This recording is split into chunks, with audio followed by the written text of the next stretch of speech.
Welcome back to our series of Minecraft things in Maine and popular character names pronunciation videos. Let's take a look at how to pronounce this word. Experience bottle is an item from the game Minecraft. When thrown, it breaks and releases experience orbs, making it useful for repairing items with mending or quickly gaining small amounts of XP pronunciation. French.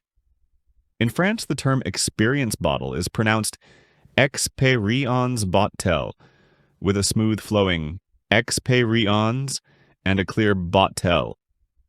Ex-peer-ee-uhns Bot-ul, giving it a balanced and refined sound. In America, people say Ex-peer-ee-uhns Bot-ul, with emphasis on the first word, Ex-peer-ee-uhns Bot-ul, making it sound firm and direct British.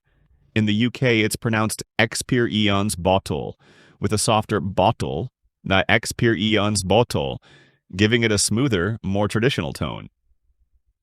Summary: French, Ex-peer-ee-uhns Bot-ul. American, Ex-peer-ee-uhns Bot-ul, British Ex-peer-ee-uhns Bot-ul. If you found this helpful, don't forget to like and subscribe for more pronunciation videos.